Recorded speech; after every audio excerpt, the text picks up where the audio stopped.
പിതാവിൻ്റെയും പുത്രൻ്റെയും പരിശുദ്ധാത്മാവിൻ്റെയും നാമത്തിൽ ആമേൻ. കർത്താവ് നിങ്ങളെ ഈ പ്രഭാതത്തിൽ അനുഗ്രഹിക്കട്ടെ എന്ന് പ്രാർത്ഥിച്ചുകൊണ്ട് നമുക്ക് പ്രത്യക്ഷ പ്രാർത്ഥനയിലേക്ക് പോകാം.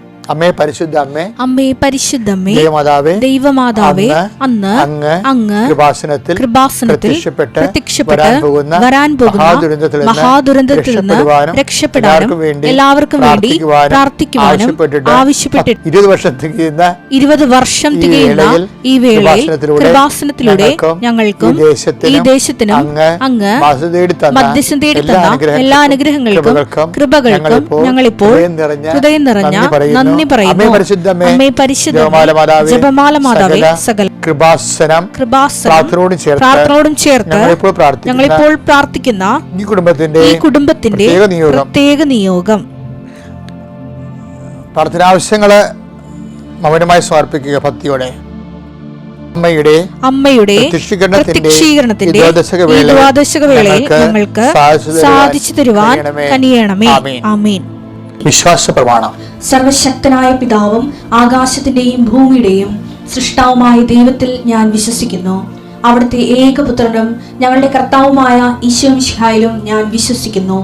ഈ പുത്രൻ പരിശുദ്ധാത്മാവിനാൽ ഗർഭസ്ഥനായി കന്യകാമറിയത്തിൽ നിന്ന് പിറന്ന് പൊന്തിയോസ് പീലാത്തോസിന്റെ കാലത്ത് പീഡകൾ സഹിച്ച് കുരിശിൽ തറയ്ക്കപ്പെട്ട് മരിച്ച് അടക്കപ്പെട്ട് പാതാളങ്ങളിൽ ഇറങ്ങി മരിച്ചവരുടെ ഇടയിൽ നിന്ന് 3-ാം നാൾ ഉയർത്ത് സ്വർഗത്തിലേക്ക് എഴുന്നള്ളി സർവശക്തിയുള്ള പിതാവായ ദൈവത്തിന്റെ വലതുഭാഗത്തിരിക്കുന്നു. അവിടെ നിന്ന് ജീവിക്കുന്നവരെയും മരിച്ചവരെയും വിധിക്കുവാൻ വരുമെന്നും ഞാൻ വിശ്വസിക്കുന്നു. പരിശുദ്ധാത്മാവിലും ഞാൻ വിശ്വസിക്കുന്നു. വിശുദ്ധ കത്തോലിക്കാ സഭയിലും പുണ്യവാന്മാരുടെ ഐക്യത്തിലും പാപങ്ങളുടെ മോചനത്തിലും ശരീരത്തിന്റെ ഉയർപ്പിലും നിത്യമായ ജീവിതത്തിലും ഞാൻ വിശ്വസിക്കുന്നു. ആമേൻ. ഞങ്ങളുടെ പിതാവേ, അങ്ങയുടെ നാമം പൂജിതമാകണമേ. അങ്ങയുടെ രാജ്യം വരണമേ. അങ്ങയുടെ തിരുമനസ് സ്വർഗത്തിലെ പോലെ ഭൂമിയിലും ആകണമേ. അന്നു വേണ്ടുന്ന ആഹാരം ഇന്ന് ഞങ്ങൾക്ക് തരണമേ. ഞങ്ങളോട് തെറ്റ് ചെയ്യുന്നവരോട് ഞങ്ങൾ ക്ഷമിക്കുന്നത് പോലെ ഞങ്ങളുടെ തെറ്റുകൾ ഞങ്ങളോടും ക്ഷമിക്കണമേ. ഞങ്ങളെ പ്രലോഭനത്തിൽ ഉൾപ്പെടുത്തരുതേ, തിന്മയിൽ ഞങ്ങൾ രക്ഷിക്കണമേ. ആമേൻ. കർത്താവ് അങ്ങയുടെ കൂടെ സ്ത്രീകളിൽ അങ്ങ് അനുഗ്രഹിക്കപ്പെട്ടവളാകുന്നു. അങ്ങയുടെ ഉദരത്തിൻ ഫലമായി ഈശോ അനുഗ്രഹിക്കപ്പെട്ടവനാകുന്നു. പരിശുദ്ധ മറിയമേ, തമ്പുരാന്റെ അമ്മേ, പാപികളായ ഞങ്ങൾക്ക് വേണ്ടി ഇപ്പോഴും ഞങ്ങളുടെ മരണസമയത്തും തമ്പുരാനോട് അപേക്ഷിക്കണമേ. ആമേൻ. പ്രിയമുള്ളവരെ, നമ്മൾ അനുദിന അനുഗ്രഹ പ്രാർത്ഥനയിലേക്ക് പോവുകയാണ്. എല്ലാവരും ഭക്തിയോടെ ഈ പ്രഭാതത്തിൻ്റെ അനുഗ്രഹം കർത്താവിൻ്റെ പ്രസാദമായി ഏറ്റുമേടിക്കേണ്ട സമയമാണ്. കർത്താവ്, ഈ പ്രഭാതത്തിൽ നിൻ്റെ പ്രസാദമായി ഞങ്ങൾ ഈ പ്രാർത്ഥനയെ സമർപ്പിക്കുന്നു.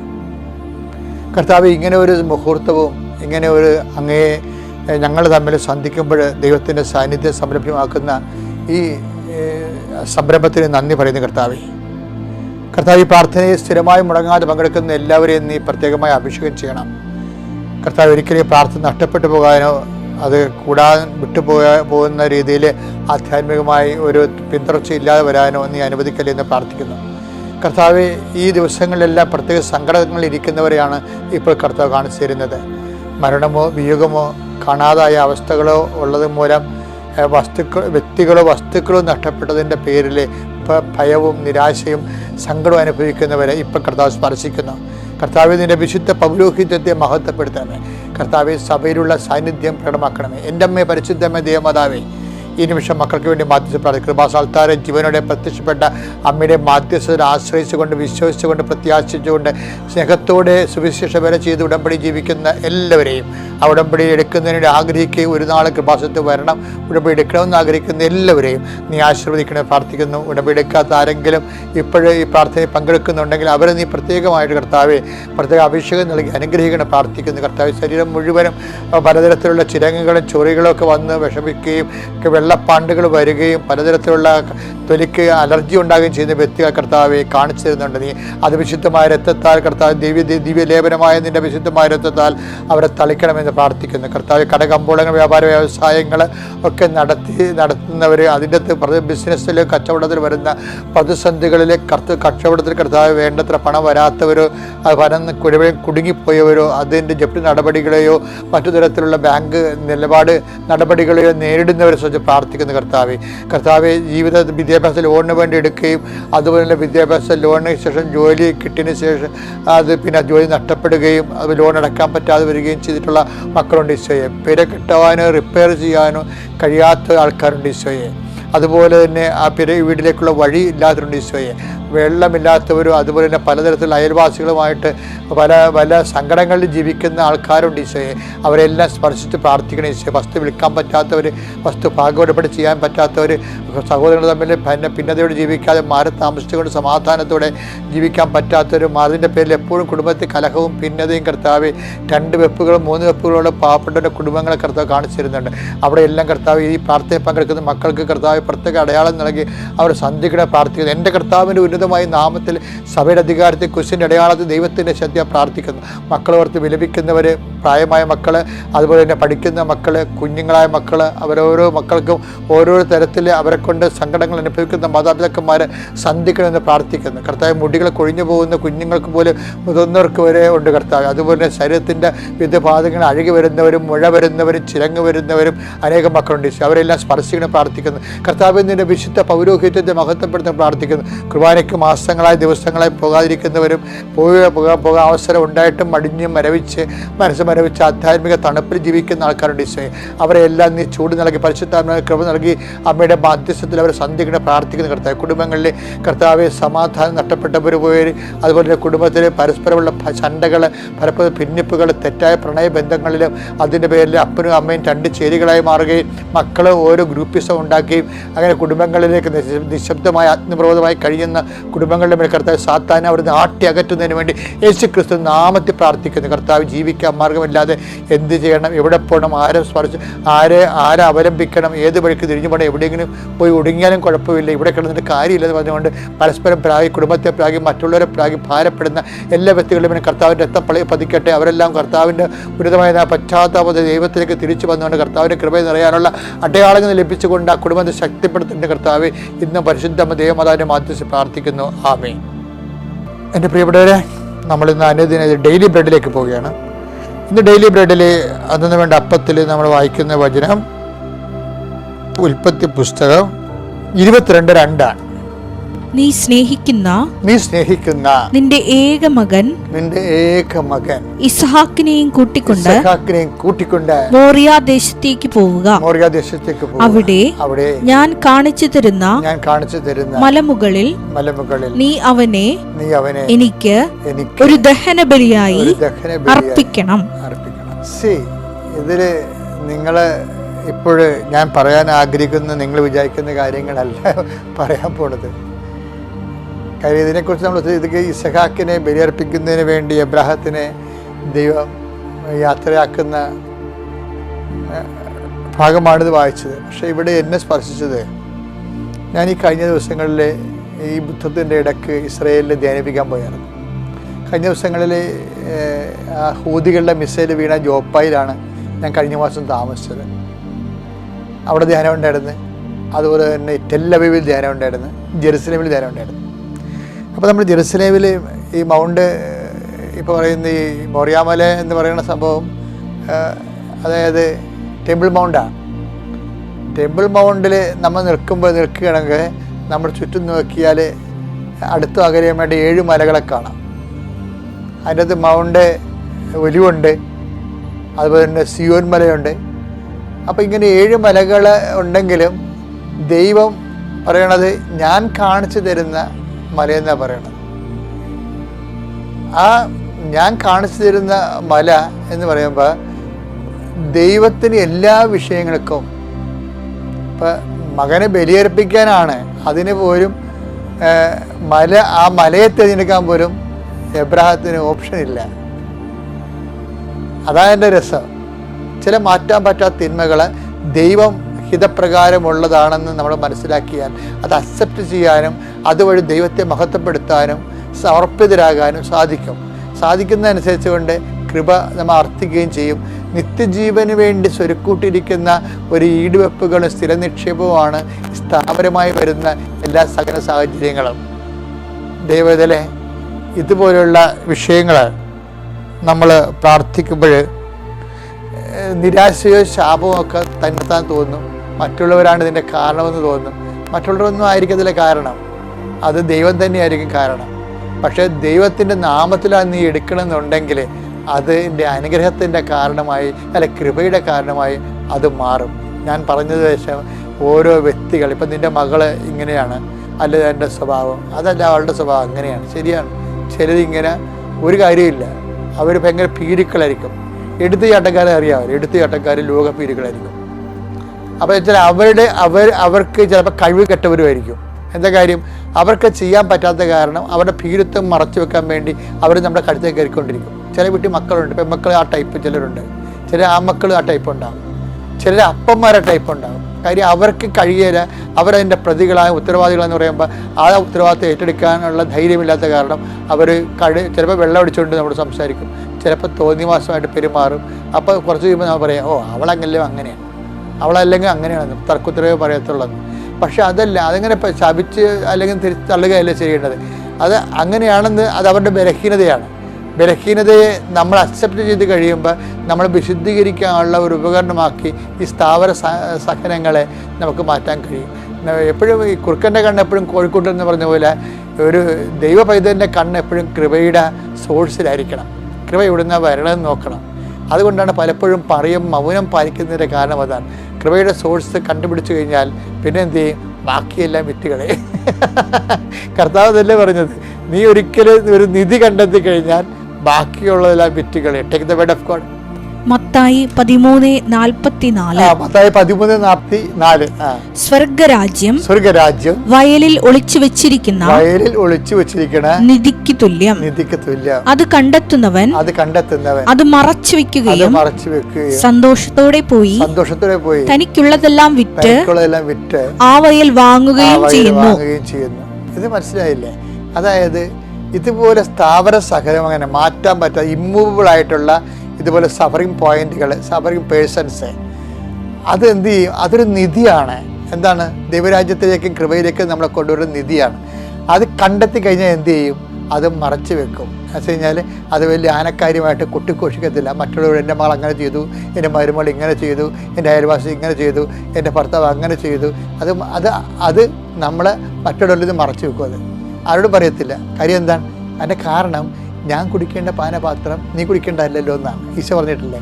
ഞാൻ കുടിക്കേണ്ട പാനപാത്രം ഞാൻ തന്നെ കുടിക്കേണ്ടതെന്ന്. Take the word of God.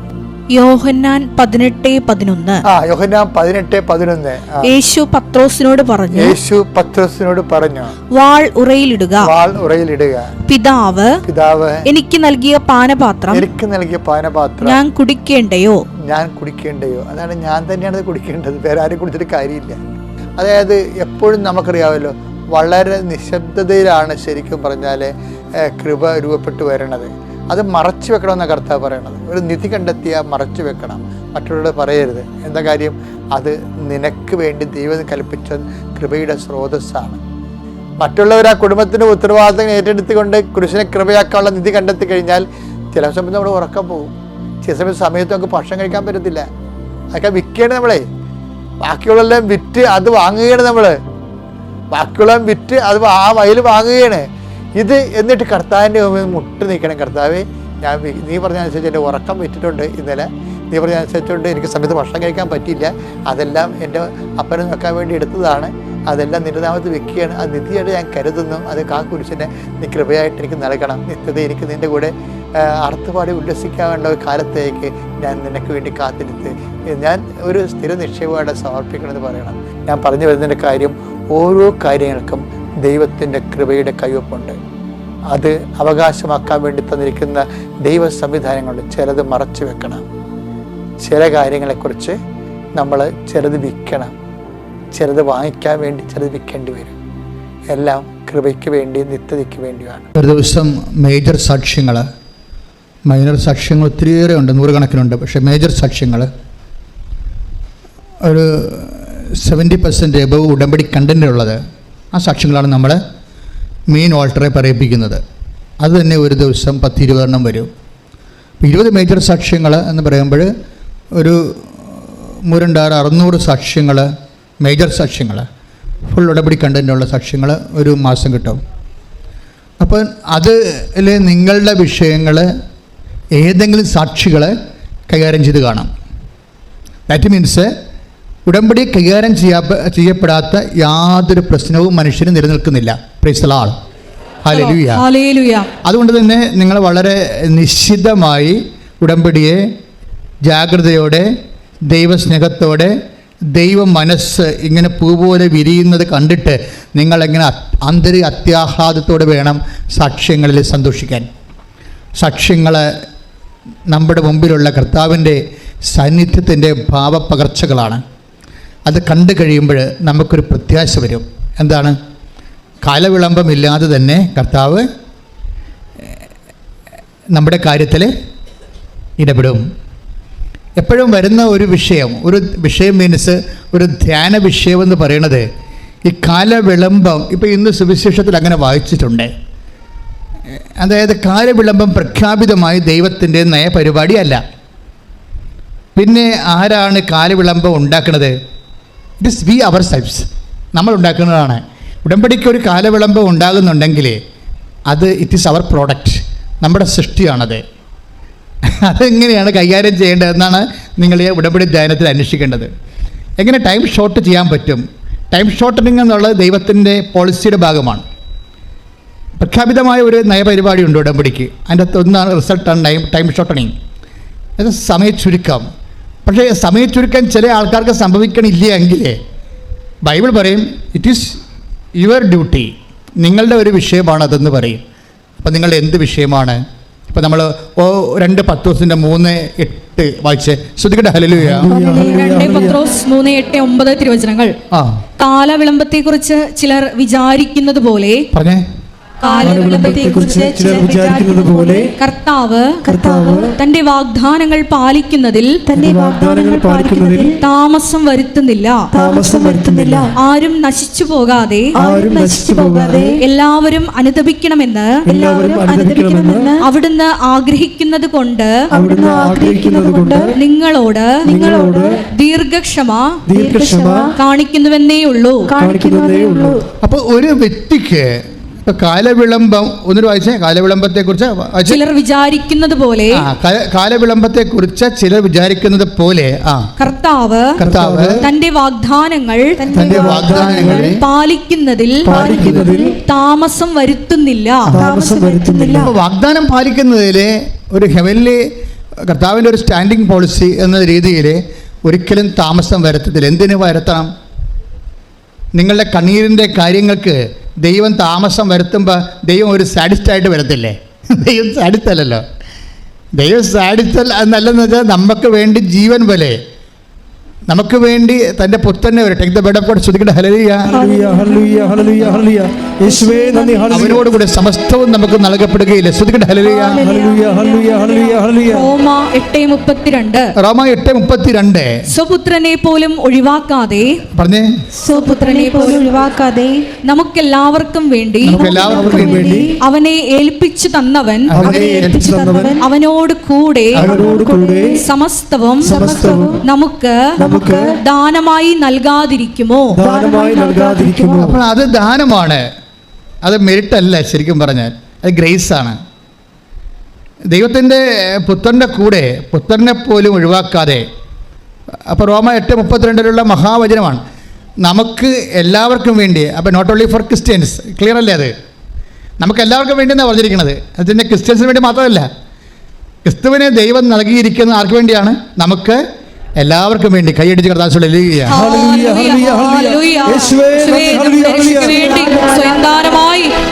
മുഴുവനായി ഞങ്ങൾക്ക് വേണ്ടി സമർപ്പിച്ചു.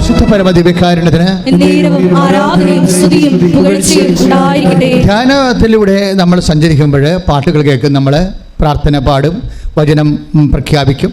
ഇതെപ്പോഴെല്ലാം പരിശുദ്ധാത്മാവിനെ അതിശക്തമായി അഭിഷേകം നൽകാനുള്ള ഓരോ ജനലും വാതിലുമൊക്കെ നമ്മൾ തുറന്നിടുകയാണ്. അപ്പോഴും നിങ്ങൾ അതിലാണ് ശ്രദ്ധിക്കേണ്ടത്. അല്ല ചൂടാണല്ല അത് പതിരിക്കുന്നത്. നമ്മൾ ദൈവത്തിൻ്റെ തിരുസന്നിധിയിൽ ഇരിക്കുകയാണ്. ഏത് സമയത്തും അഭിഷേകം സംഭവിക്കാം. ഈ ദിവസങ്ങളിലൊക്കെ ഈ സമയത്തൊക്കെ അച്ഛനിലൂടെ കർത്താവ് സംസാരിച്ചുകൊണ്ടിരിക്കുമ്പോഴൊക്കെ നിങ്ങൾ പ്രാർത്ഥിച്ചിരിക്കണം, കർത്താവേ ദൈവസ്നേഹത്താൽ നിറക്കണമേ, കർത്താവേ വിശ്വാസത്താൽ നിറക്കണമേ, കർത്താവേ വിശ്വാസത്തെ സ്ഥിരപ്പെടുത്തണമേ, കർത്താവേ. അങ്ങനെ തീഷ്ണതയോടെ ഉത്സാഹത്തോടെ പ്രാർത്ഥിച്ചുകൊണ്ടിരിക്കണം. പ്രാർത്ഥിക്കട്ടെ. കർത്താവേ ദൈവസ്നേഹത്താൽ നിറക്കണമേ, കർത്താവേ വിശ്വാസത്തെ നിറക്കണമേ, കർത്താവേ വിശ്വാസത്തെ സ്ഥിരപ്പെടുത്തണമേ, കർത്താവേ എന്നെ ആത്മാവിനെ അഭിഷേകിക്കണമേ, കർത്താവേ. ശ്രദ്ധിക്കട്ടെ. ഞങ്ങളിൽ ദൈവിക പുണ്യങ്ങൾ ദൈവത്തിന് തോന്നണം. നമ്മുടെ ആരാധനയൊക്കെ കാണുമ്പോൾ ഇതൊരു മെക്കാനിക്കല്ല, ഇതൊരു അനോയിൻറ്റിങ് ആണെന്ന് തോന്നണം. രണ്ട് ഫോർമാറ്റിൽ നമുക്ക് ആരാധിക്കാം. മെക്കാനിക്കലായിട്ട് ആരാധിക്കാം എന്ന് ഞാൻ നിങ്ങൾ പറയുന്നു, ഞാൻ തത്തമെന്ന് പറയുന്നു, നിങ്ങൾ പൂച്ച എന്ന് പറയുന്നു, അങ്ങനെ പറയാൻ നമുക്ക് അത് മെക്കാനിക്കലാണ്. മറിച്ച് നിങ്ങളുടെ ഈ ആന്തരികമായ ഒരു ത്രൈവ്, ആന്തരികമായ ഒരു ചോദനയിൽ നിങ്ങൾ സ്വയം പ്രേരിതരായി ദൈവത്തിൻ്റെ സന്നിധിയിലാണ് ഞാനെന്നുള്ള ബോധ്യത്തോടു കൂടി എൻ്റെ എല്ലാ കഷ്ടനഷ്ടങ്ങളെയും കർത്താവിൻ്റെ കഷ്ടനഷ്ടങ്ങളോടും കുറിച്ചോടും ചേർത്ത് വെച്ചുകൊണ്ട് കർത്താവിനെ ഉയർത്തുന്നതിൽ ഭാഗമാക്കാൻ വേണ്ടി കർത്താവിനെ തിരഞ്ഞെടുത്തിരിക്കുന്ന ആന്തരിക ബോധ്യത്തോട് ശ്രദ്ധിക്കട്ടെ. ഹല്ലേലൂയ.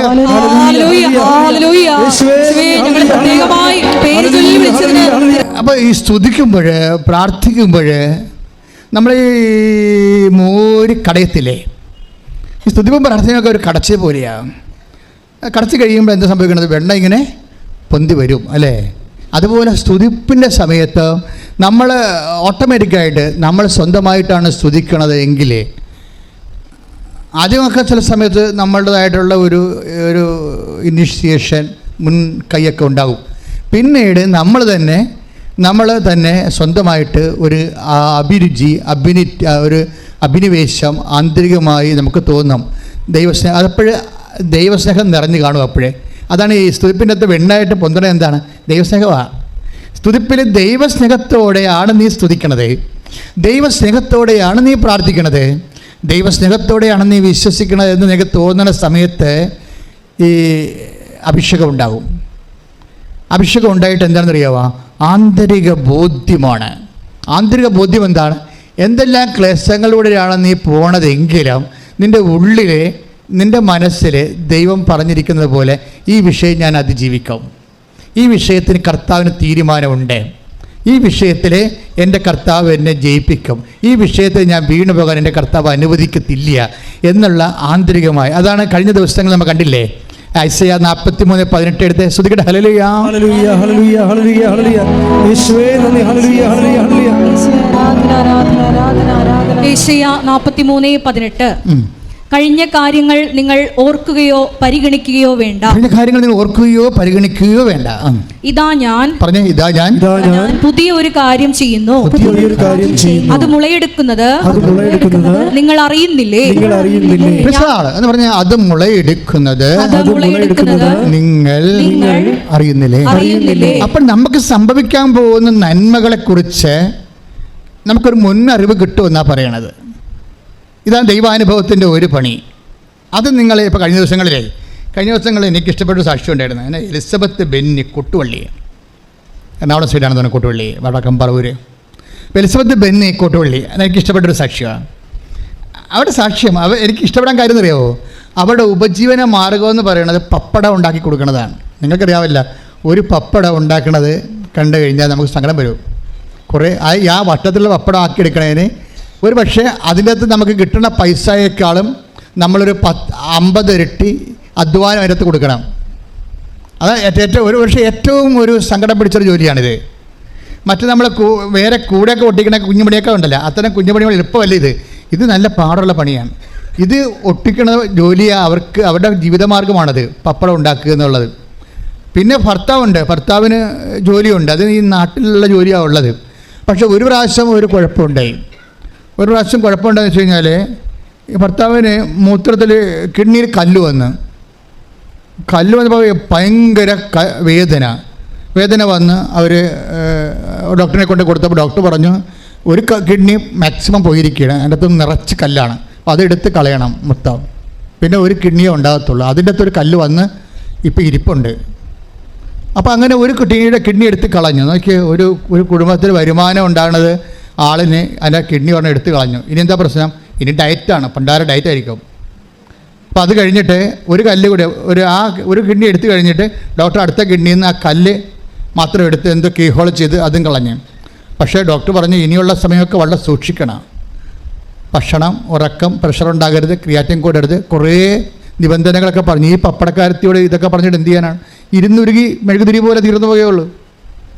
ഈ മനുഷ്യരൊക്കെ ഈ ലോകത്ത് ജീവിക്കുന്നുണ്ട് കേട്ടോ. നിങ്ങളുടെ ഈ ഒരു കാര്യം നടന്നില്ലെന്ന് പറഞ്ഞ് മോന്തം കയറ്റി നടക്കരുത്. അതാണ് ഇത്തരം മനുഷ്യരൊക്കെ ഈ ഭൂമി ജീവിക്കുന്നുണ്ടേ. നിങ്ങളിങ്ങനെ എന്താ വെച്ചാൽ അയ്യോ അത് നടന്നില്ല, വിസ വന്നില്ല, പറമ്പ് വയ്ക്കാൻ പറ്റിയില്ല എന്ന് പറഞ്ഞുകൊണ്ട് നിങ്ങളുടെ കാര്യം ആനക്കാര്യമാണെന്ന് കർത്താവിൻ്റെ അടുത്ത് മുമ്പ് ഈ പന്നിയുടെ മോന്ത കാണിക്കരുത്. അടി പാർസൽ കിട്ടാൻ സാധ്യതയുണ്ട്. അതുകൊണ്ട് അതായത് അപ്പോൾ ഈ ചേച്ചി വന്നിട്ട് ഉടനെ ഉടമ്പടി എടുത്ത്, കാര്യം ഇനിയും നിലനിൽപ്പിലില്ല. ഉടമ്പടി എടുക്കാൻ കാരണമുണ്ട്, വെറുതെ ഉടമ്പടി എടുത്ത എല്ലാവരെയും. ഈ കിഡ്നി പോയി കഴിഞ്ഞപ്പോൾ പിന്നീട് ഒരു ദിവസം ഈ ഭർത്താവ് വീട്ടിലോട്ട് വരുമ്പോൾ ബെന്നി പറഞ്ഞിട്ട് പറഞ്ഞിടൂ, എനിക്കൊരു ശ്വാസം, ഞാൻ അണക്കണല്ലാടൂ, എനിക്ക് ശ്വാസം മുട്ടണമല്ലാടോ എന്ന് പറഞ്ഞ്. എനിക്കൊന്നിട്ടേ ഒരു കിഡ്നി പോയി, മറ്റേ ഡയറ്റ്, ഇനിയിപ്പോൾ ഇയാളെന്താ പറയണത്, ശ്വാസം മുട്ടുന്ന. അതായത് ഒരു 2 കുഞ്ഞുങ്ങളെ പോയിട്ടാണ് തള്ള ഇത് കേട്ട് കഴിഞ്ഞാൽ അപ്പം തന്നെ നമ്മുടെ പ്രഷർ അടിച്ച് നമ്മൾ വീണു. അപ്പോൾ ഈ ചേച്ചി പറയും, സാരമില്ല, നമുക്ക് നാളെ ആശുപത്രിയിൽ പോകാം. അപ്പോൾ ആശുപത്രി ചെന്നപ്പോൾ ഡോക്ടർ പറഞ്ഞു, ഇത് ആൻജിയോഗ്രാം ചെയ്യണം, പിന്നെ TMD ഒക്കെ എന്താണ്, ഒരു മെഷീനൊക്കെ കയറ്റി ഓടിക്കത്തില്ലേ, TMD അതൊക്കെ ചെയ്ത് പിന്നെ ആദ്യമേ തന്നെ ഇവർ ECG ഒക്കെ എടുത്തു, അപ്പോൾ കുഴപ്പമായിരുന്നു. പിന്നെ TMD എടുത്തു, അപ്പോൾ കുഴപ്പമായി. പിന്നെ അവരെ സ്കാൻ ചെയ്ത് അപ്പോൾ പറഞ്ഞു 4 ബ്ലോക്ക് ഉണ്ടെന്ന് പറഞ്ഞു. 4 ബ്ലോക്ക്. ഈ മനുഷ്യന്, കിഡ്നി ഇല്ലാത്തൊരു മനുഷ്യന് 4 ബ്ലോക്ക്. അപ്പോൾ ഇനി എന്ത് ചെയ്യുക? പിന്നെ ഒരു കാർഡിയോളജിസ്റ്റ് അടുത്ത് പോയി. കാർഡിയോളജിസ്റ്റ് അടുത്ത് പോയപ്പോൾ കാർഡിയോളജിസ്റ്റ് അടുത്ത് പോകുന്നതിന് മുമ്പ് ഈ ചേട്ടത്തി വന്ന് ഉടമ്പടി ചെയ്യും. ആ ഉടമ്പടി ചെയ്യുന്ന സിറ്റുവേഷൻ കണ്ടില്ലേ നിങ്ങളെ? 4 ബ്ലോക്ക് ഉണ്ടെന്ന് പറയുന്ന സമയത്താണ് ഈ അനുദിന ജീവിതത്തിൽ പപ്പടം വിറ്റ് ഭർത്താവിനെ ഇപ്പോൾ ജോലി ചെയ്യാൻ പറ്റണില്ല. പപ്പടം വിറ്റ് മാത്രം, പപ്പടം ഉണ്ടാക്കി വിറ്റിട്ട് പിന്നെ ബാക്കിയുള്ള സമയത്ത് ആശുപത്രി കൊണ്ടുപോകും, ഡോക്ടറിനൊക്കെ കാണിക്കും, ഇങ്ങനെ ജീവിക്കാൻ. ഇതിന് ഉടമ്പടി ചെയ്തപ്പോൾ ഇവർക്ക് ഒരു ഉറപ്പായി. ഉടമ്പടി ചെയ്ത് മാതാവിൻ്റെ മുമ്പിൽ കണ്ണീരിട്ടപ്പോൾ തന്നെ ഞാനീ പറഞ്ഞ പോലെ സംഭവം നടന്ന് എന്താണ്, ഈ വിഷയം അമ്മ ഏറ്റെടുക്കുവന്ന് അമ്മ ഒരു നോട്ട് കൊടുത്തു അവൾക്ക്. അപ്പോൾ ഒരു ധൈര്യം കിട്ടി. കാര്യമില്ലേ ശരിക്കും പറഞ്ഞാൽ, ബന്ധുക്കളെ സ്വന്തപ്പെട്ടവരൊക്കെ അപൂർവമാണ്, അവർക്ക് സഹായിക്കാൻ പറ്റിയ കണ്ടീഷൻസ് അല്ല. ഈ കിഡ്നി എടുത്തപ്പോൾ തന്നെ 3 ലക്ഷം രൂപ പോയി, അതിൻ്റെ കട ഇപ്പോഴും തീർന്നിട്ടില്ല. അതിനിടയ്ക്കാണ് ഇപ്പോൾ ഹാർട്ടും പോയിരിക്കുന്നത്, അതിനിടയ്ക്കാണ് വന്ന് ഇപ്പോൾ ഉടമ്പടി എടുത്തിരിക്കുന്നത്. ഉടമ്പടി എടുത്തു കഴിഞ്ഞപ്പോൾ അവർക്ക് അമ്മ ഒരു തോണ്ടിയിട്ടുണ്ട് എവിടെയോ ഉള്ളിൽ. അതോടുകൂടി ഇവർക്ക് മനസ്സിലായി അമ്മ ഇത് എവിടെയെങ്കിലും കൊണ്ടേ കെട്ടുമെന്ന് മനസ്സിലായി. അത് ആന്തരികമായ ബോധ്യമുണ്ട്. അതാണ് ഈ വചനം പറയണത്. എന്താണ്? ഒരു പുതിയ കാര്യം പറഞ്ഞ വച്ചോളൂ. ശ്രുതികട ഹല്ലേലൂയ. ഇതാ ഞാൻ പുതിയ ഒരു കാര്യം ചെയ്യുന്നു. അത് മുളയെടുക്കുന്നത് നിങ്ങൾ അറിയുന്നില്ലേ? അപ്പൊ നമ്മൾക്ക് അറിയാൻ പറ്റും. മനസ്സിലായില്ലേ?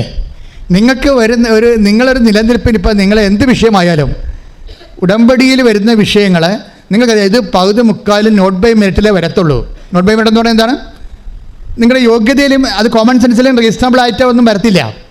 റീസണബിളായിട്ട് നടക്കാത്ത ചില കാര്യങ്ങളാണ് ഉടമ്പടിയിൽ വരണത്. ഇപ്പം തന്നെ ഇന്നലത്തെ ഒരു സാക്ഷ്യം വെച്ചാൽ മാൾട്ടായുടെ ഉടമ്പടിയാണ്, മാൾട്ടായുടെ വിസയാണ്. പക്ഷേ പൈസയൊക്കെ കൊടുത്തു, പിന്നെ പൈസ തിരിച്ച് വാങ്ങിച്ച്.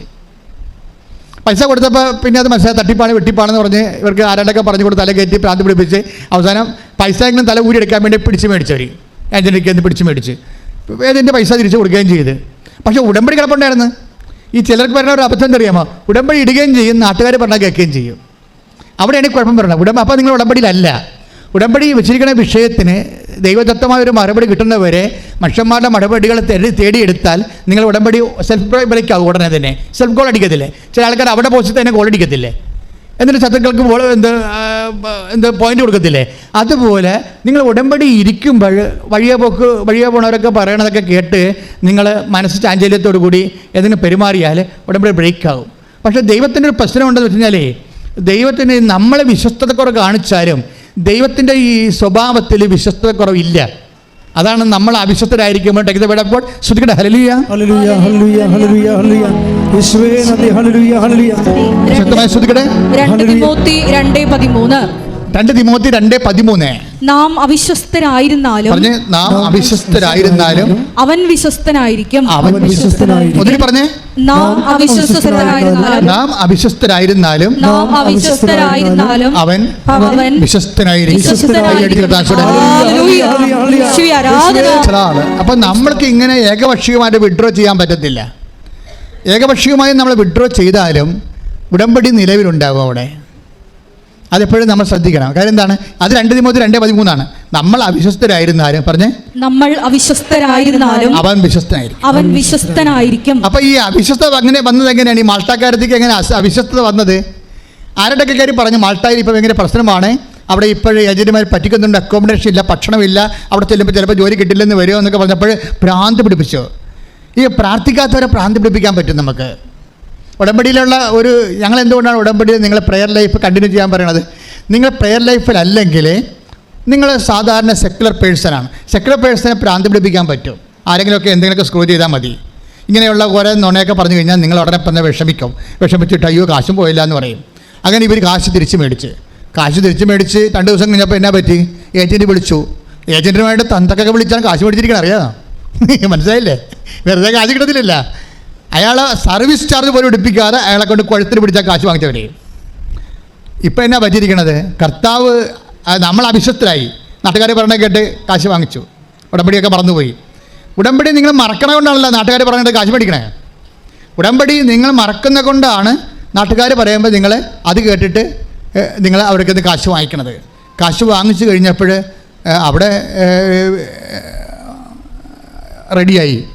മാൾട്ടായിലെ ഇൻ്റർവ്യൂ എല്ലാം കഴിഞ്ഞതാണ്. ഇവിടെ ജോലി റെഡിയായി. ഏജൻറ്റ് വിളിച്ച് പറഞ്ഞു അത് ഓക്കെ ആയെന്ന് പറഞ്ഞു. പോകാൻ ഉദ്ദേശം ഉണ്ടെങ്കിൽ തീർച്ചയായിട്ടും കയറി പോകാമെന്ന് പറയും. ഇപ്പം എന്നാ പറ്റി? അവർ തിരിച്ചു വന്ന് ഇപ്പം കയറി പോകുകയാണ്. അതെല്ലാം അതായത് നമ്മളെ ഒരു കാര്യം അവിശ്വസ്തത കാണിച്ചാൽ നമുക്ക് വരാൻ പോകുന്ന പ്രശ്നം എന്താണെന്നറിയാവോ? വലിയ പ്രശ്നങ്ങൾ. ഉടമ്പടി ഇരുന്നതിന് ശേഷം നമ്മളിങ്ങനെ പഴയ ഉടമ്പടി എടുക്കാത്തതായിട്ടുള്ള രീതി ജീവിച്ചിട്ട് നാട്ടുകാർ പറയണ കേട്ടിട്ട് നമ്മൾ ചാഞ്ചലചിത്തരായി കഴിഞ്ഞാൽ ഉണ്ടാകുന്ന പ്രശ്നം ഈ അവിശ്വസ്തത നമ്മുടെ ഭാഗത്തു നിന്നുണ്ടാകുമല്ലോ. അവിശ്വസ്തത ഉണ്ടായാൽ ബ്രാൻഡഡാണ്. ഇൻഫിഡലിറ്റി ബ്രാൻഡഡാണ്. അപ്പം നീ നാളെ വിശ്വസിച്ചെന്ന് പറഞ്ഞാലും ദൈവം അംഗീകരിക്കത്തില്ല. ദൈവത്തിൻ്റെ ജോലി ചെയ്ത് മാറ്റി. പക്ഷെ നീ എന്ത് ചെയ്ത്? ബ്രാൻഡഡായി. എന്താണ്? ഇൻഫിഡലായി, അവിശ്വസ്തതയായി. അവിശ്വസ്തത എന്ന് പറഞ്ഞാൽ അറിയാമല്ലോ, നിത്യത വരെ ബാധിക്കുന്ന ഭയങ്കരമായൊരു ചതിക്കുഴിയാണ്. നിത്യത വരെ ഈ ആത്മാവ് ഇൻഫിഡലാണ്, ബ്രാൻഡഡാണ്. ഇൻഫിഡൽ എന്ന് പറഞ്ഞാൽ അറിയാമല്ലോ, വ്യഭിചാരികൾ എന്നൊക്കെ പറഞ്ഞിട്ട് അവിശ്വസ്തർ, പിന്നെ തീത്തടാകം എന്നൊക്കെയാണ് പറയണത്. ടേക്ക് ഇവിടെ പഠിച്ചിരിക്കട്ടെ. ഹല്ലേലൂയ, ഹല്ലേലൂയ, ഹല്ലേലൂയ, ഹല്ലേലൂയ, ഹല്ലേലൂയ. യേശുവേ നന്ദി, യേശുവേ സ്തുതി. ഹല്ലേലൂയ, ഹല്ലേലൂയ, ഹല്ലേലൂയ, ഹല്ലേലൂയ. വെളിപാട് 21:8. വെളിപാട് 21:8. എന്നാൽ ഭീരുക്കൾ, അവിശ്വാസികൾ, ദുർമാർഗികൾ, കൊലപാതകികൾ, വ്യഭിചാരികൾ, മന്ത്രവാദികൾ, വിഗ്രഹാരാധകർ, കാപട്യക്കാർ എന്നിവരുടെ ഓഹരി തീയും ഗന്ധകവും എരിയുന്ന തടാകവുമായിരിക്കും. ഇതാണ് രണ്ടാമത്തെ മരണം. ഒറ്റ നടക്ക് പോകത്തില്ലെന്ന്. ഡെഡ് ബോഡിയാണെന്നാണ് പറയണത്. ഈ പിശാചിൻ്റെ ഡെഡ് ബോഡി എന്നാണ് പറയണത്. ദൈവത്തിൻ്റെ തിരുസന്നിധി വന്നിട്ട് അവളുടെ നാട്ടിൽ ഉള്ള പോക്രിത്തരം കാണിച്ചതാണ്. പണി കിട്ടിയ കണ്ടില്ലേ? നമ്മൾ വളരെ സൂക്ഷിച്ച് കൈകാര്യം ചെയ്യേണ്ടതാണത്. ഭീരുക്കളെന്നാണ് പറയണത്. അതായത് ഉടമ്പടി ചെയ്തതിന് ശേഷം പിന്നീട് ഇവർ സെൽഫായിട്ട് വിഡ്രോ ചെയ്യും. അതിൽ നിന്ന് മാറിയിട്ട് നാട്ടുകാരുടെ വർത്തമാനം കേൾക്കും. അതിൻ്റെ കാര്യം അവരെ വിളിക്കണത് ഭീരുക്കൾ. അവരെ ബ്രാൻഡ് ചെയ്യണത് എങ്ങനെ? അവരുടെ കൂടെ ആ ബെഞ്ചിലിരിക്കുന്ന ആൾക്കാരൊക്കെ ആരാണെന്ന് അറിയാവാ? ഒന്ന് വായിച്ച്. ഭീരുക്കൾ, അവിശ്വാസികൾ, ദുർമാർഗികൾ, കൊലപാതകികൾ, വ്യഭിചാരികൾ, മന്ത്രവാദികൾ, വിഗ്രഹാരാധകർ, കാപട്യക്കാർ എന്നിവരുടെ ഓഹരി തീയും ഗന്ധകവും എരിയുന്ന തടാകമായിരിക്കും. ദൈവം വിശ്വസ്തനായിക്കൊണ്ട് ദൈവം ഉടമ്പടി പാലിച്ച് നിങ്ങളെ അനുഗ്രഹിക്കും. പക്ഷെ നിങ്ങൾ കാണിച്ചിരിക്കുന്ന വിഷയമില്ലേ, ദൈവത്തിനെ അവിശ്വസിക്കുകയും അവിശ്വസ്ത കാണിച്ചുകൊണ്ട് ലോകത്തിന് ദൈവത്തെക്കാൾ കൊണ്ട് അനുസരിച്ചില്ലേ? നിങ്ങളൊരു കാര്യം മനസ്സിലാക്കേണ്ടത്, ഇത് നമുക്കറിയാം, ഈ അനുതാപവും കാലവിളംബവും തമ്മിൽ ഇൻ്റർകണക്റ്റഡ് ആണ്. അനുതാപവും കാലവിളംബവും. ഇപ്പോൾ നിങ്ങൾക്ക് കാലവിളംബം വരുന്നെന്ന് കാണുന്നില്ലേ? കാലവിളംബം വരുന്നത് എന്തുകൊണ്ടാണ്? 2 പത്രോസിൻ്റെ 3:8 പറഞ്ഞ എന്താണ്? കാലവിളംബം ദൈവത്തിൻ്റെ പദ്ധതിയല്ല. പിന്നെ എന്താണ്? നിങ്ങൾ അനുതപിക്കാൻ വേണ്ടി ദൈവം കാണിക്കുന്ന ദീർഘക്ഷമയാണെന്നാണ്. പ്രൈസ് ദി ലോർഡ്, ഹല്ലേലൂയ. എന്തെങ്കിലും കാര്യത്തിന് കാലവിളംബം വരുന്നുണ്ടെങ്കിൽ ഇപ്സോ ഫാക്ടോ അതിനർത്ഥം എന്താണ്? ദൈവം നിങ്ങളോട് ദീർഘക്ഷമ കാണിക്കുന്നു. ദൈവം നിങ്ങളോട് ദീർഘക്ഷമ കാണിക്കുന്നു വെച്ചാൽ അർത്ഥം എന്താണ്? ആരും നശിച്ചു പോകാതിരിക്കണം. ടേക്ക് ദി ബൈബിൾ, ശ്രദ്ധിക്കട്ടെ. ഹല്ലേലൂയ, ഹല്ലേലൂയ, ഹല്ലേലൂയ, ഹല്ലേലൂയ. 3:9. വായിച്ചോളൂ. കാലവിളംബത്തെക്കുറിച്ച് ചിലർ വിചാരിക്കുന്നത് പോലെ കർത്താവ് തന്റെ വാഗ്ദാനങ്ങൾ പാലിക്കുന്നതിൽ താമസം വരുത്തുന്നില്ല. ആരും നശിച്ചു പോകാതെ.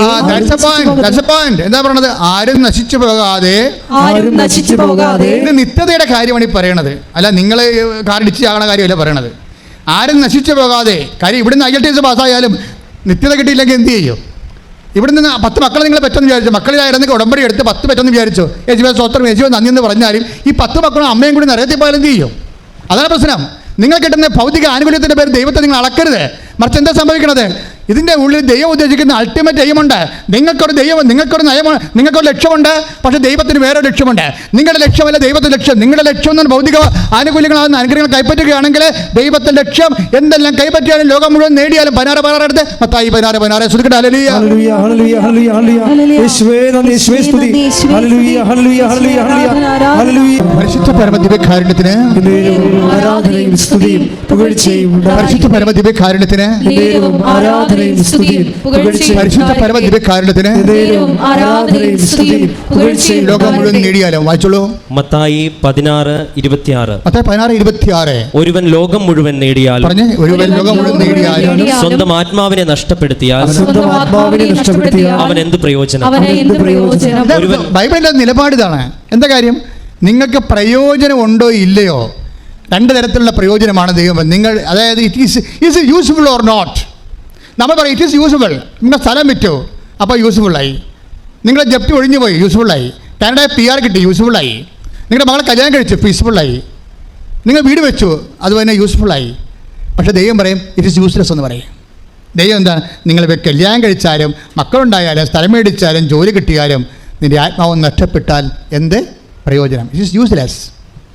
അപ്പം നമ്മൾ യൂസ്ഫുൾ ആണെന്ന് പറയുന്ന കാര്യം ദൈവം യൂസ്ലെസ് എന്ന് പറയും. എന്താ കാര്യം? അതുകൊണ്ട് നിത്യത ഒരു മനുഷ്യൻ്റെ ഉടമ്പടി പാക്കേജിലുള്ള അപ്രഖ്യാപിതമായിട്ടുള്ള ഒരു പദ്ധതിയാണ്. എന്താ കാര്യം? ദൈവം എന്തുകൊണ്ടാണ് ഈ കാലവിളംബം വരുത്തുന്നത്? എന്തുകൊണ്ടാണ്? അത് ദൈവം ദീർഘക്ഷമയുള്ളത് കൊണ്ടാണ്. എന്തുകൊണ്ടാണ് ദൈവം ദീർഘക്ഷമയുള്ളത്? കാത്തിരിക്കണം, ദൈവം കാത്തിരിക്കുന്നു. അപ്പം നമുക്ക് താമസിക്കണതല്ല പ്രശ്നം. അല്ല, നിങ്ങൾ പറയാം അവിടെ എന്ത് നോൻപാണ് അവർക്ക്, അല്ലെങ്കിൽ അവിടെ ഇപ്പോൾ ഇന്ത്യയും കാനഡയും തമ്മിൽ ഇപ്പോൾ ഡിപ്ലോമസി ഇല്ല, അംബാസഡറിനെ തിരിച്ചു വിളിച്ചു. അതൊക്കെ നിങ്ങൾ പറഞ്ഞ ഭൗതിക കാര്യങ്ങളാണെന്ന്. ദൈവത്തിൽ ഇതൊന്നും പ്രശ്നമല്ല. ഏത് ഡിപ്ലോമസി ഇല്ലെങ്കിലും ദൈവം നിൻ്റെ ചീട്ടെടുത്താണുള്ളത്. അത് ഗവൺമെൻറ്റുകൾക്ക് അതീതമാണ് ദൈവത്തിൻ്റെ പ്രവർത്തനങ്ങൾ. പക്ഷേ നിങ്ങൾ പറയുന്ന കാര്യങ്ങളല്ല കാര്യങ്ങൾ.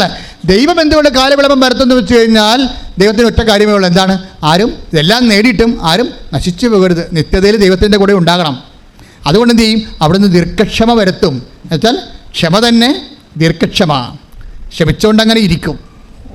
ക്ഷമ 1-ാം ഘട്ടം, ക്ഷമ 2-ാം ഘട്ടം, ക്ഷമ 3-ാം ഘട്ടം, ക്ഷമ 4-ാം ഘട്ടം, ക്ഷമ 5-ാം ഘട്ടം. എന്തിനാണ് ക്ഷമിക്കണത്?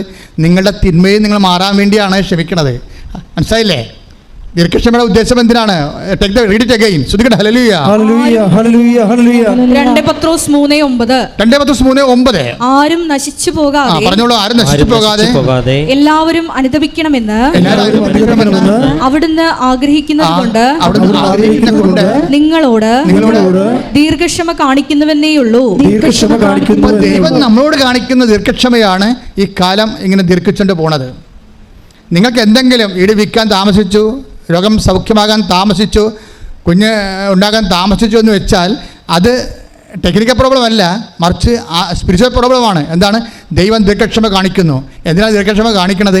ആരും നശിച്ചു പോകാതെ നിങ്ങൾ അനുദപിക്കണമെന്നാണ് ദൈവം ആഗ്രഹിക്കണത്. അനുദപിക്കുന്നതിന് വേണ്ടി ദൈവം കാത്തിരിക്കുകയാണ്. അപ്പോൾ ഉടമ്പടിയുടെ മെയിൻ സംഭവങ്ങൾ നിങ്ങൾക്കറിയാമല്ലോ. 2015 അമ്മ ഉടമ്പടി തരുമ്പോൾ ഫസ്റ്റ് വേർഡ് എന്താണെന്ന് അറിയാമോ? അനുദപിച്ചാൽ, അനുസരിച്ചാൽ അവർ അനുഗ്രഹം, ഐശ്വര്യം പ്രാപിക്കും. ഐശയ 1:19. ശ്രദ്ധിക്കട്ടെ. ഹല്ലേലൂയ, ഹല്ലേലൂയ, ഹല്ലേലൂയ. യെശയ്യാ 1:19. അനുസരിക്കാൻ സന്നദ്ധരെങ്കിൽ നിങ്ങൾ ഐശ്വര്യം ആസ്വദിക്കും. അപ്പോൾ അനുസരണം എന്നാ വിളിക്കണത്. അനുതാപത്തിന് വിളിക്കണ പേര് അനുതാപം എന്നല്ല, എന്താ? ഒബീഡിയൻസ് എന്നാണ് വിളിക്കണത്. ഫെയ്ത്ത് എന്ന് വെച്ചാൽ നമ്മൾ ഫെയ്ത്തിൻ്റെ കണ്ടൻറ്റ് വൈസിൽ ശരിക്കും പറഞ്ഞാൽ ഉള്ളത് ഒബീഡിയൻസ് ആണ്. ഫെയ്ത്തിന് അനുസരണം എന്നാണ് വിളിക്കുന്നത് ബൈബിള്. കണ്ടൻറ്റ് വൈസ് അതാണ്. അപ്പോൾ ഫെയ്ത്തിൻ്റെ കണ്ടൻറ്റ് വൈസിൽ ഒരു മനുഷ്യൻ കാണപ്പെടാത്ത ലഭിക്കുമോ എന്നുള്ള പ്രത്യാശയേക്കാൾ ഉപരി ദൈവത്തിൻ്റെ വചനത്തെ അനുസരിക്കുന്നതാണ് ഫെയ്ത്ത്. വിശ്വാസം എന്താണെന്ന് ചോദിച്ചാൽ വിശ്വാസം വചനത്തിലാണ്. പക്ഷേ വചനത്തിലുള്ള എന്ത് വിശ്വാസമാണ് ഉള്ളതെന്ന് വെച്ച് കഴിഞ്ഞാൽ വചനത്തെ അനുസരിക്കുന്ന വിശ്വാസമാണ്. Faith is obedience. അതുകൊണ്ടാണ് വിശ്വാസം എന്ന് പറയുന്നത് എന്താണ്? അനുസരണമാണ്. അല്ല നിങ്ങൾ വിശ്വസിക്കുന്നു എന്ന് പറയുകയും അത് ലിപ് സർവീസായിട്ട് മാറുകയും ജീവിതത്തിൽ ദൈവത്തിൻ്റെ വചനത്തിൽ സ്ഥാനമില്ലാതിരിക്കുകയും ദൈവത്തിൻ്റെ വചനത്തെ പാലിക്കാതിരിക്കുകയും ചെയ്യുമ്പോൾ നിങ്ങൾ അവിശ്വാസികളായിട്ടാണ് തുടരുന്നത്. അവിശ്വാസികളോട് ദൈവം ദീർഘക്ഷമ കാണിച്ചുകൊണ്ടിരിക്കും. എന്തിനാണ്? ദൈവം ചേർക്കുന്നത് നിങ്ങൾ നശിച്ചു പോകാതെ ദൈവവചനം അനുസ്മരിച്ചുകൊണ്ട് സ്നേഹത്തിൽ പുതിയതായി മാറാൻ വേണ്ടി നിങ്ങൾ എല്ലാ മേഖലകളിലും അനുതാപത്തിൻ്റെ ഒരു കാത്തിരിപ്പ് ദൈവം നടത്തുകയാണ്. അപ്പോൾ താമസിക്കുന്നുണ്ടെങ്കിൽ അതിൻ്റെ അർത്ഥം ദൈവം കാത്തിരിക്കുന്നു എന്നുള്ളതാണ്. ദൈവം കാത്തിരിക്കുന്നുവെങ്കിൽ നിങ്ങൾ അനുസരിക്കാൻ കാത്തിരിക്കുന്നു എന്നാണ് എൻ്റെ അർത്ഥം. നിങ്ങൾ അനുസരിക്കാൻ കാത്തിരിക്കുന്നു എന്ന് പറഞ്ഞാൽ വചനത്തെ അനുസരിക്കാൻ കാത്തിരിക്കുന്നു എന്നാണ്. എത്രയോ പേരാണ് വചനത്തെ അനുസരിക്കാത്തത്, ഉടമ്പടിയെ അനുസരിക്കാത്തത്. എല്ലാവരും വിചാരിച്ചിരിക്കുന്ന പ്രത്യക്ഷീകരണ പ്രാർത്ഥന 5:30 മണിക്ക് എഴുന്നേറ്റ് ചെല്ലുമ്പോൾ എല്ലാം ആയെന്നാണ്. ഉടമ്പടി അതിൻ്റെ ഒരു 30% ആകുന്നുള്ളൂ. ബാക്കിയുള്ളത് എല്ലാം എന്താണ്? ദൈവവചനം അനുസ്മരിച്ചുകൊണ്ട് ഞാൻ രോഗിയായിരുന്നു, നിങ്ങൾ എന്നെ സന്ദർശിച്ചു. ഞാൻ കാരാഗ്രഹവാസിയായിരുന്നു, നിങ്ങൾ എന്നെ സന്ദർശിച്ചു. എനിക്ക് വിശന്നു, നിങ്ങൾ എനിക്ക് ഭക്ഷണം തന്നു എന്ന് പറയുന്ന അനുസരണമുണ്ട്. ആ കർത്താവിൻ്റെ വചനത്തോട് അനുസരണം എന്താണ്? അപ്പോൾ നീതിമാൻ ചോദിക്കും, കർത്താവേ ഞങ്ങൾ എപ്പോഴാണ് അങ്ങനെ രോഗിയെ കണ്ടത്, കാരാഗ്രഹവാസിയെ കണ്ടിട്ട് കണ്ടപ്പോൾ നിങ്ങൾ ആരെല്ലാം ശുശ്രൂഷിച്ചു? അതെല്ലാം ഞാനായിരുന്നതാണ്. അതായത് കർത്താവിനെ മറ്റു വ്യക്തികൾ കാണാൻ വേണ്ടി ഞാൻ തയ്യാറായിക്കൊള്ളാമെന്നാണ് നമ്മൾ പറഞ്ഞിരിക്കുന്നത്. നമ്മൾ ദൈവത്തോട് ഉടമ്പടിയെടുക്കുമ്പോൾ പറയുന്നത് എന്താണ്? മറ്റു വ്യക്തികൾ സഹായം ആവശ്യമുള്ളവർ ഞാൻ കർത്താവിനെ കണ്ടോളാം. അവരെ മനുഷ്യരെ ഞാൻ കാണുന്നില്ല, അവിടെ ജാതി നോക്കണില്ല, അവിടെ ആവശ്യം നോക്കിക്കൊണ്ട് ഞാൻ അവരെ സഹായിച്ചോളാം, അത് ക്രിസ്തുവായി കണ്ടോളാം. ഈ പപ്പടക്കാരത്തിൻ്റെ കാര്യമൊക്കെ അറിയാവോ? പപ്പടക്കാരത്തി ആദ്യകാലങ്ങളിൽ ഈ പ്രത്യക്ഷീകരണമൊക്കെ തന്നെ പഠിത്തം നടന്നതേ. കാര്യം അവളെ സംബന്ധിച്ചുള്ളൊരു പപ്പടം ഉണ്ടാക്കിയിട്ടല്ലേ ഇതൊക്കെ ചെയ്ത് ജീവിക്കേണ്ടത്. അതിനിടയ്ക്ക് ഭർത്താവിൻ്റെ കിഡ്നി പോയില്ലേ, അതിനിടയ്ക്ക് ഭർത്താവിൻ്റെ ഹൃദയം ഇപ്പോൾ ബ്ലോക്കായില്ലേ, ഇപ്പോൾ അത് ഓപ്പറേഷൻ വേണമെന്ന് പറയണില്ലേ. അപ്പോൾ അവളെങ്ങനെ അവൾക്ക് സമയമുണ്ട്? രോഗികളെ പോയി കാണാൻ, വീട്ടിൽ തന്നെ രോഗിയുണ്ടല്ലേ, രോഗികളെ പോയി കാണാൻ പറ്റുമോ? അതുപോലെ തന്നെ ആർക്കെന്ത് ഭക്ഷണം കൊടുക്കാനാണ്? അവർ തന്നെ ഭക്ഷണം ഉണ്ടാക്കാൻ, അവർ തന്നെ ജീവിതത്തിൽ പപ്പടം എടുത്തിട്ട് ജീവിതത്തോട് മൽപ്പിടുത്തം നടത്തുകയല്ലേ. അപ്പോൾ ഇങ്ങനെയുള്ള എല്ലാ പരിപാടികളും അവളെ നിർത്തിയിട്ട് പ്രത്യക്ഷീകരണ പ്രാർത്ഥന മാത്രം ചൊല്ലി. പ്രത്യക്ഷ പ്രാർത്ഥന മാത്രം ചൊല്ലിയിരിക്കുമ്പോൾ he's not in covenant, she's not in covenant. അവർ ഉടമ്പടിയിലല്ല. കാര്യം ഉടമ്പടിയിൽ അനുസരിക്കേണ്ട കുറേ കാര്യങ്ങളുണ്ട്. അവർക്ക് അത് സാധ്യതയുണ്ട്, സാധ്യതയില്ല എന്നല്ല പ്രശ്നം. സാധ്യതയില്ലാത്ത ഒരു സാധനം ഉടമ്പടിയില്ല. എല്ലാ കാര്യവും നമ്മൾ മനസ്സ് വെച്ചാൽ സാധിക്കുന്നത് മാത്രമേ ഉള്ളൂ. ഇവിടെ തെണ്ടിത്തിരിഞ്ഞ് നടക്കുന്ന ആൾക്കാരും മറ്റുള്ളവരൊക്കെ അയൽക്കൂട്ടത്തിൽ ലോൺ എടുത്ത് എന്തുകൊണ്ട് ആൾക്കാർ വേളാങ്കണ്ണി പോകുന്നത് സാധ്യതയില്ലാച്ചിട്ടാണ്. സാധ്യതയുണ്ട്. ചില ആൾക്കാരൊക്കെ ഞാൻ ചെറിയ ഇടവൊക്കെ ചെല്ലുമ്പോൾ മുട്ടയടിച്ചിരിക്കണ കാണാം. അപ്പോൾ അവർ പണ്ട് ഉടമ്പടി എടുത്തിട്ടുള്ള പാർട്ടിയാണ്. എൻ്റെ അടുത്ത് വന്നിട്ട് അയ്യോ പൊന്നെ എന്നൊക്കെ പറഞ്ഞിട്ട് സങ്കടമാണ്, കരച്ചില്ലാം വിഷമമാണെന്നൊക്കെ പറഞ്ഞിട്ടുള്ള ആൾക്കാരാണ്. അവർ തന്നെ അതേസമയം തന്നെ അവരെ സംബന്ധിച്ചിടത്തോളം എവിടുന്നാണ് രക്ഷ എന്നറിയാൻ പാടില്ലാതെ അവരിങ്ങനെ പരക്കാൻ പാടില്ല. They are not in covenant. കാരണം ഉടമ്പടിയേക്കാൾ വലുത് ദൈവത്തിനൊന്നും ചെയ്യാനില്ല. ഇത് ലാസ്റ്റ് ഓപ്ഷൻ പ്രെയറാണ്. ലാസ്റ്റ് ഓപ്ഷൻ പ്രെയർ എന്ന് വെച്ചാൽ ഫുൾ ഓപ്ഷനാണ്. അതേസമയം തന്നെ ദൈവവചനത്തിൻ്റെ സാര സംഗ്രഹം കാച്ചി കുറുക്കി സത്തുപിഴിഞ്ഞ് കടഞ്ഞെടുത്തിരിക്കുന്നതാണ് ഈ ഉടമ്പടിയിൽ. അത് വിശുദ്ധതയോടെ സത്യസന്ധമായിട്ടൊരു വ്യക്തി ചെയ്തു കഴിഞ്ഞാൽ അപ്പം തന്നെ അടയാളം കാണാൻ തുടങ്ങും. ഈ അടയാളം കാണാതെ ഈ അപേക്ഷക്കത്ത് കൊണ്ടുവന്ന് കെട്ടിത്താത്തിട്ടും പോയിട്ടുള്ള ആൾക്കാരാണ് അഭ്യാസം കാണിച്ച് മുട്ടയടിച്ച് നടക്കുന്നത്. പക്ഷേ ഞാനതിന് തെറ്റൊന്നും പറയുന്നില്ല. പക്ഷേ നിങ്ങൾ മനസ്സിലാക്കേണ്ട വിഷയം മുട്ടയടിച്ചുകൊണ്ട് തീരുന്നതല്ല ദൈവത്തിൻ്റെ ദീർഘക്ഷമയുടെ വിഷയം. ദൈവം ദീർഘക്ഷമയുടെ വിഷയം എന്ന് പറയുന്നത് നിൻ്റെ മുടി മുറിച്ചുകൊണ്ട് മുട്ടയടിച്ചുകൊണ്ട് തീരത്തില്ല. പിന്നെ എന്താ തീരണത്? നീ അനുസരിക്കണമെന്നാണ് പറയണത്. എന്തനുസരിക്കണം? ദൈവത്തിൻ്റെ വചനം അനുസരിക്കണം. ദൈവത്തിൻ്റെ വചനം നിനക്ക് ശത്രുക്കൾ ഉണ്ടാകാൻ പാടില്ല. ഇന്ന് ക്ലിനത്തെ എന്നാ പ്രസംഗിച്ചിരിക്കുന്നത്? അതായത് ആ സാക്ഷ്യം കേട്ട ആൾക്കാരുടെ സമയത്ത് ഇപ്പോഴും ശത്രുക്കൾ നിലനിൽക്കുന്നു, 10 വർഷമായിട്ട് സംസാരിക്കാത്ത ഉണ്ടെന്നൊക്കെ പറയുമ്പോഴേ നിങ്ങൾ കവനൻ്റിലല്ല, നിങ്ങളെ ദീർഘക്ഷമയോടെ ദൈവം കാത്തിരിക്കുന്നതിൻ്റെ അർത്ഥം. അതിനനുസരിച്ച് വചനത്തെ അനുസരിക്കുന്നതിലൂടെ എന്താണ് ഇനിയും അനുസരിക്കാത്തത് നിങ്ങൾ ചിന്തിക്കണം. ഏത് വിഷയമാണ് ഞാൻ അനുസരിക്കാത്തത്? എനിക്കിപ്പോഴും രഹസ്യ പാപങ്ങളുണ്ടോ? എനിക്കിപ്പോഴും അതുപോലെ തന്നെ മോഹപാപങ്ങളുണ്ടോ? എനിക്കിപ്പോഴും കുമ്പസാരിക്കേണ്ട ഒരു അവസ്ഥ വരുന്നുണ്ടോ? നിങ്ങൾ 2 ആഴ്ച കുമ്പസാരിക്കണോ 2 മാസം കുമ്പസാരിക്കണോ എന്നല്ല പ്രശ്നം. ഉടമ്പടി ഉദ്ദേശിക്കുന്ന ആത്യന്തികമായ ദൈവിക ലക്ഷ്യം എന്ന് പറയുന്നത് കുമ്പസാരിക്കേണ്ടാത്ത ഒരു അവസ്ഥ ഉണ്ടാക്കരുതെന്നാണ് ഞാൻ ഉദ്ദേശിക്കുന്നത്. കുമ്പസാരിക്കേണ്ടാത്ത ഒരു അവസ്ഥ ഉണ്ടാക്കാൻ പറ്റും. അതിന് ആന്തരികമായ അഭിഷേകം മേടിച്ചാൽ മതി. ദൈവത്തെ സ്നേഹിച്ച് കഴിഞ്ഞാൽ നമുക്ക് ആന്തരികമായ അഭിഷേകം കിട്ടിക്കൊണ്ട് പാപസാഹചര്യം ദൈവം മാറ്റുകയും പാപം ചെയ്യാൻ പറ്റാത്തൊരു അവസ്ഥയിലേക്ക് നിന്നെ കൊണ്ടുപോവുകയും ചെയ്യും. അങ്ങനെ ഒരു അഭിഷേകത്തിലേക്ക് നിൽക്കുന്ന കഴിയുമ്പോൾ ഈ ഉടമ്പടി പെട്ടെന്ന് നിങ്ങൾക്ക് ടൈം ഷോർട്ട് ചെയ്യണം കാണാം. പടപടാ നിങ്ങൾ ഷോർട്ട് ചെയ്യും. അപ്പം നമ്മൾ ടാർഗറ്റ് ചെയ്യേണ്ടത് പാപത്തെ തന്നെ, പാപത്തിൻ്റെ സാഹചര്യത്തെയാണ്. പാപം മൂലം നമുക്കുണ്ടാകുന്ന കൊച്ചു സന്തോഷങ്ങളും ഭൗതികമായ ആനുകൂല്യങ്ങളും ദൈവത്തിൻ്റെ നാമത്തിൽ വേണ്ട എന്ന് തീരുമാനിച്ചുകൊണ്ട് അതിനേക്കാളുപരി നിൻ്റെ ജീവനേക്കാളുപരി ദൈവത്തെ സ്നേഹിച്ച് ക്രിസ്തുവിനെ സ്നേഹിച്ച് കഴിഞ്ഞാൽ എൻ്റെ ദൈവ പൈതലെ ദൈവത്തിൻ്റെ പോളിസിയായ കാലവിളംബം എന്ന് പറയുന്നത് ദൈവത്തിൻ്റെ പദ്ധതിയല്ല. നിൻ്റെ ഉടമ്പടിയുടെ മേൽ ദൈവികമായ തീരുമാനം ഉണ്ടാകും. അത് നീ വിചാരിക്കണമെന്ന് മാത്രമല്ല, നീ വിചാരിക്കാത്ത കാര്യങ്ങളെ കൂടി കർത്താവിൻ്റെ ദിവസത്തിന് നിനക്ക് നന്മയാണെന്ന് തോന്നുന്ന കാര്യങ്ങളെ മേൽ ദൈവിക തീരുമാനം ഉണ്ടാക്കാൻ വേണ്ടി അഭിഷേകത്തിനായി പ്രാർത്ഥിക്കട്ടെ. ശ്രദ്ധിക്കട്ടെ. ഹല്ലേലൂയ,